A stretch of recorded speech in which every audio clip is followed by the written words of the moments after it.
defenses.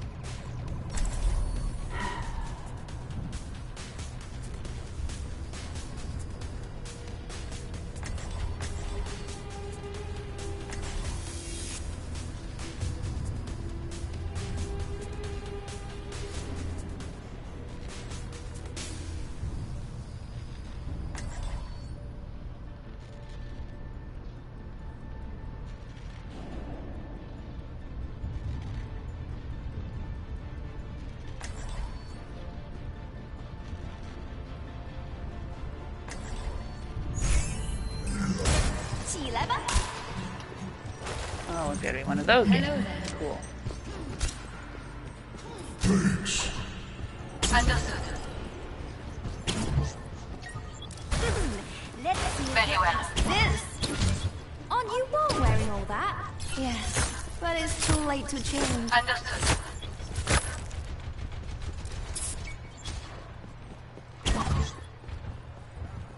Attackers incoming in 30 seconds. Ice wall coming up.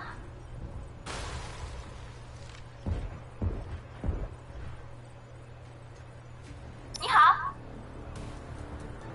Amelie.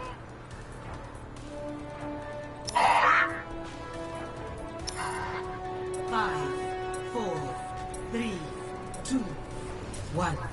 Attackers incoming. Defend objective A.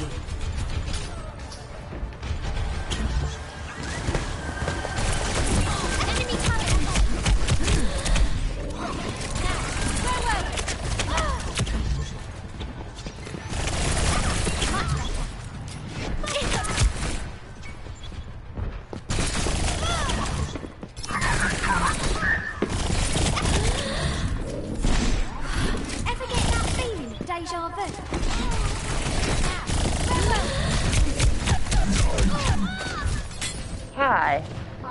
So, okay, went to the other side of the hall. I'm hoping that I didn't get cut off because I'm talking about packs, but I don't know the answer to that. I don't know why I would be. But anyways, so yeah, because Blizzard and Rooster Teeth were over there, and we were hoping to get some Overwatch stuff with Blizzard booth. But the whole thing was just WoW stuff because of the recent expansion. We sort of figured, but you know, we thought we'd check it out anyways. It was all Blizzard stuff. It was all World of Warcraft stuff, which is fine. If disappointing. Oh no, that was sorry. The one other thing we did was we went to go to expansion because I had to buy my tiny Dorian, which I did.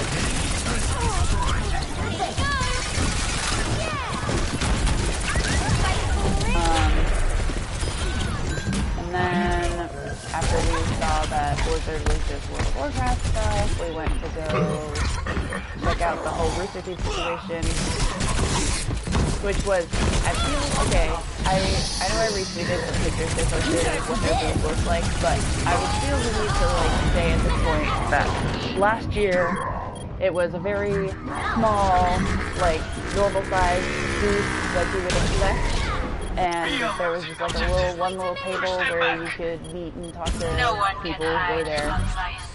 And then this year there was that whole massive area, and it was actually really cool because they had like a specific area for merch stuff. They had a bunch of computers and stuff set up so that you could play like the Ruby game, which I wanted to try, but I didn't end up having time because I can't play it because it's only on PC, which I don't have.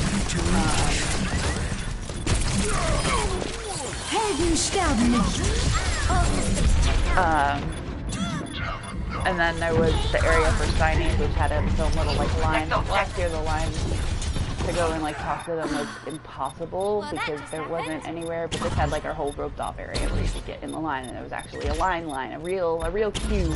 That was cool. Plus they had a little digital sign in there that said when everyone was going to be where for every day of PAX. So it was like from 12 to 2:30, Gus and on Saturday, Gus and Jeff will be signing and blah blah, etc. All their panels and everything, which was very convenient because then I could plan around when I needed to be there.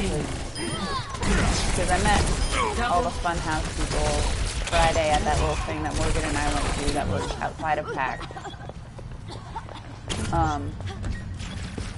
Which was really cool. So when we were there, well, they had these special PAX exclusive t-shirts that they were selling. Morgan wanted one and I wanted one, so I went and bought those for us. And then I got in line because Gus and Jeff were there, so I went and met Gus and Jeff. And Millie, Jeff's daughter, was there, which was super great. I'm sure you saw that already, but she's adorable, so that was exciting. And then after that, we just looked around the rest of the... Okay, so I don't know if you have heard or seen anything about Horizon Zero Dawn. But it's a PS4 exclusive game that I think was announced at E3 or something.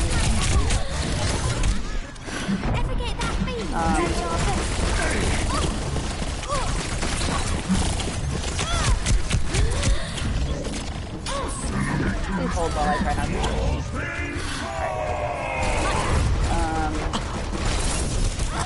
Alright, I can't remember when we first heard about Horizon Zero Dawn, but anyways, the point is, that was what was probably the biggest thing in the Sony area this year. That was like the biggest game that they were promoting. And they had a demo there, and we were like, oh, we really want to go see if we could do the demo. But what we didn't know is that Sony has their own like separate app from the PAX app where you have to like make reservations to do demos and stuff.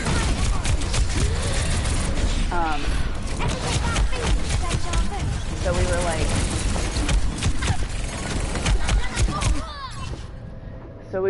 we went to try and like talk to someone at the Sony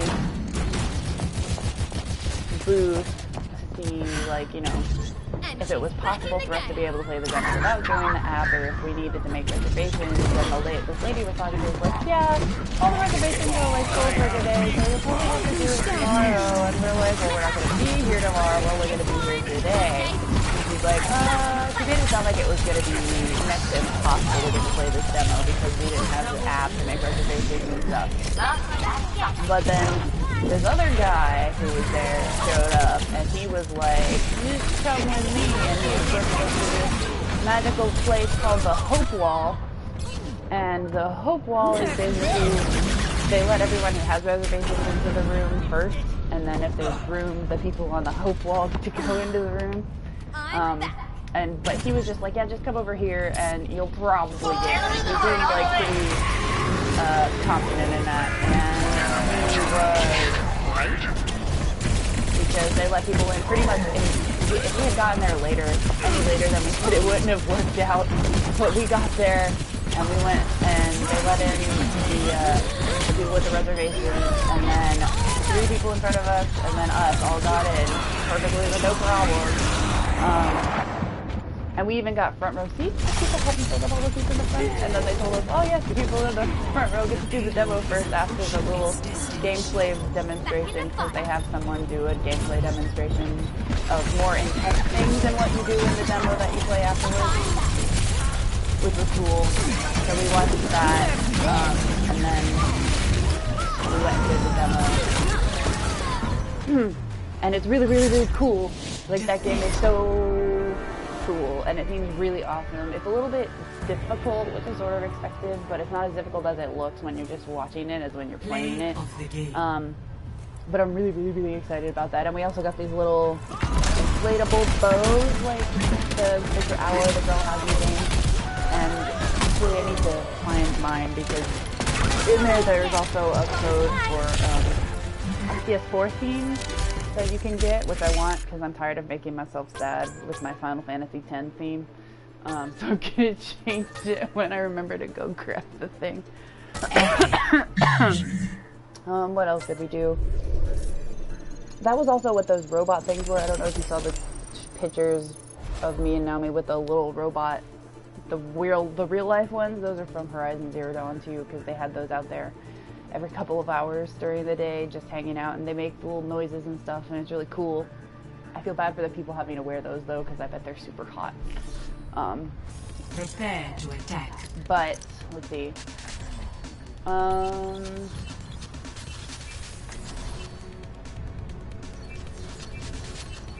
They were really, really cool. Oh, Jesus God.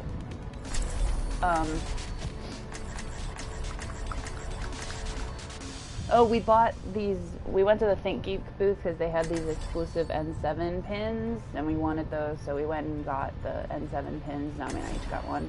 And then they were also selling these huge, it's called like the Galaxy D20 set. There were two of them. There's a black one and a purple one, and they're like sparkly, and they're really big D20s. And then they're like the red one that Think Geek has. But when you roll a 20, a natural 20, it lights up. But these light up blue, and they look all safety and stuff. We're like, we need these. We don't need them. We have like a billion D20s now between all of us, but it's fine. So Naomi has the black one, and I have the purple one. And then they had a whole area where they were just selling billions of dice. So Nick bought himself a set of dice for the D&D. So now he has one. Now Kate and Taco are the only ones without their own. But we still have like an extra set that came with the starter set. Focus on the task at hand. And we went to go look at the tabletop area because we wanted to see about getting miniatures and stuff. And one of the major distributors of minis was there, and we looked at all their shit. But like, there's so many, and they, don't have like everything there because there's too many. But we did look at it, and now we actually got a painting kit, and she bought a dragon to paint because she wanted to try on something bigger first before she starts getting too into it. So she bought a little dragon to try her miniature painting. Because she's like, well, we're playing Dungeons and Dragons, so I'm sure we're gonna run into dragons at some point. And I was like, yes, you will run into dragons at some point. I can pretty much guarantee it. So we're gonna have a little dragon. Then we went and got lunch, and then so we went to go get lunch before we were gonna go to the big Final Fantasy 15 panel. We were like, we'll just get our lunch, and then go run and wait in line and eat our lunch while we're in line waiting for the panel. And Naomi and I went to the sandwich place to get lunch, and Nick wanted to go somewhere else. But the PAX app has this like theater line feature where it sort of tells you how full the line is for the panels in advance, which is really handy. And she was checking that, and the one for the Final 15 panel was like filling super, super fast. So the two of us ran because the panels in the theaters were in hotels around the city, but they were not necessarily all in the convention center itself. So we had to go and find it, and by the time we got there, they already had the line soft tapped, and there was already like a ton of people in the line for the soft tap line, and they were like, yeah, it's probably, we can't guarantee that you'll get into the panel. And Nick still wasn't even there because he was still getting his food because we got our food first. Fire in the hole! The payload has reached the checkpoint. Oh, let's break it! Damn! They got lost in the booth, that's bad. Those sound really cool. Oh, shit. The one Nick got were like black and white speckled with red numbers on them. They're really cool. They had so many different ones that were really cool. And I was like, I need to buy more dice, but I want to because these are really cool, but I didn't. I did not do it. I was enemy close.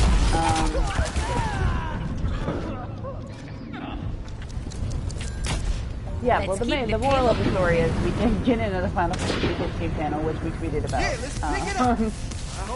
which was a big bummer because we really wanted to, but... So we didn't get into any Final Fantasy 15 stuff, even though we tried. But so then we were like, okay, so clearly getting into the panels an hour in advance is not fast enough. You would think that would be good enough, but it isn't. Then I went back to the expo hall, wandered around one of the other floors that we hadn't been around yet, where they have a lot of like, the smaller developers and stuff. Checked out some of their things. Raising the volume.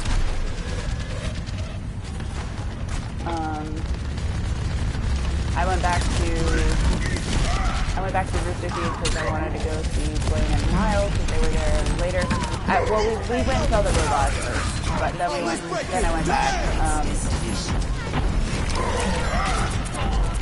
So yeah, I went back to Rooster Teeth, and Nick and Naomi went to the Pokemon Center while I did that, and then we just sort of hung out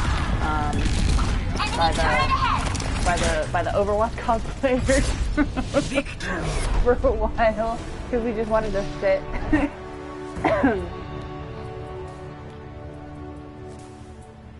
Play of the game.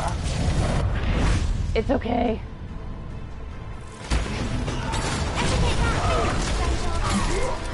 When it comes out, I could read it, I guess, if you wanted me to.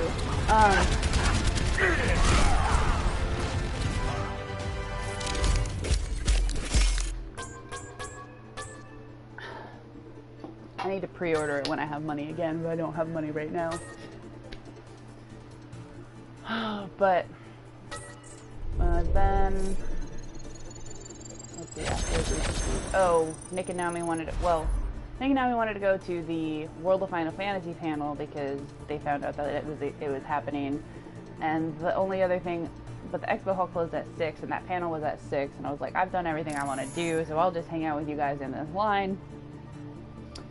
Until they leave, because I wanted to go get in line for the Funhouse panel, to make sure that I got into the Funhouse panel, so I couldn't go to the World of Final Fantasy panel with them, but, we went over there, and we're trying to figure out where the line was, and the guy was like, well, it's this box, and there's another box over there, but if you could fit right here in this box, you could be in this box that's the line, so we just got in that part of the box, and that ended up being the very front of the line, so they ended up in the front of the line for the World of Final Fantasy panel after failing to get into any of the other Final Fantasy stuff, so that was really cool.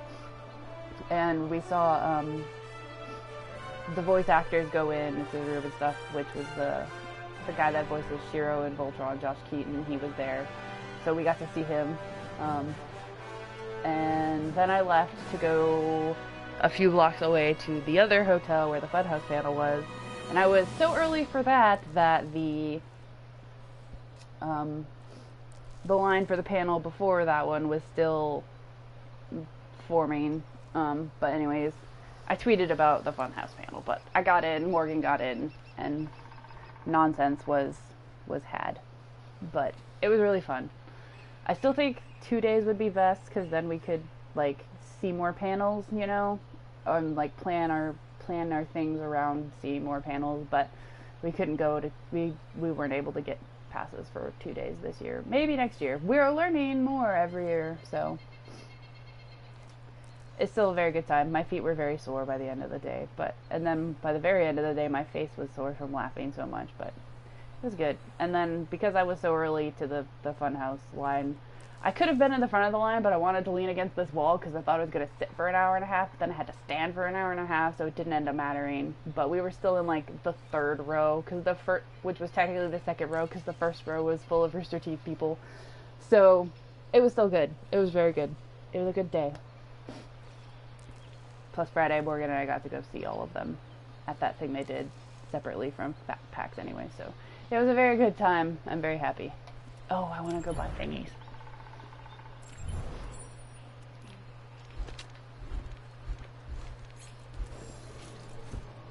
Yes, yes.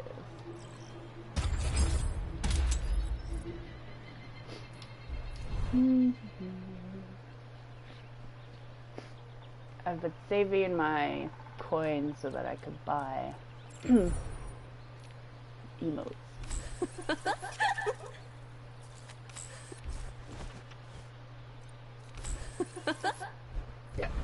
Oh wait, no, I want I need the diva one.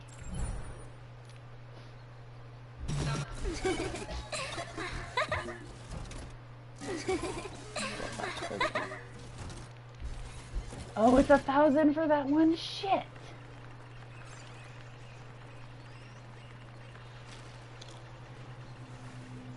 Well, I guess I'm not buying anymore now because I need to save for that one. Alright. Now arriving at Ilios.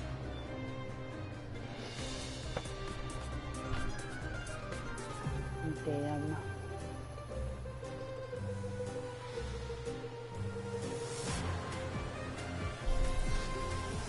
Prepare to attack. Why would your friend be mad about it?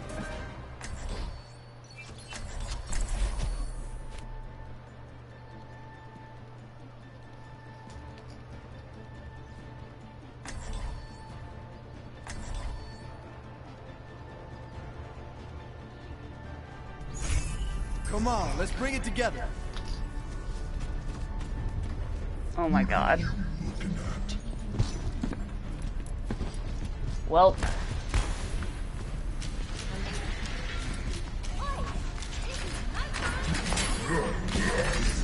I don't think it trashes her character because... Alright, I'm gonna get all weird, fake meta beat here, but... 4, 3, 2, I think it's cool that they did it because they probably did it because of, like, the fandom having that sort of big image of her, which is sort of cool because that means they're kind of listening to what people, like, think and stuff. And then also, first of all, Oh, turn it up. it's cool because she is actually a girl gamer. And no, not all gamers are like that, but the fact that she's being represented as, you know, pretty much equal to guy gamers, I think it's not, I don't know, I don't think it's a bad thing. I don't know if any of that makes sense,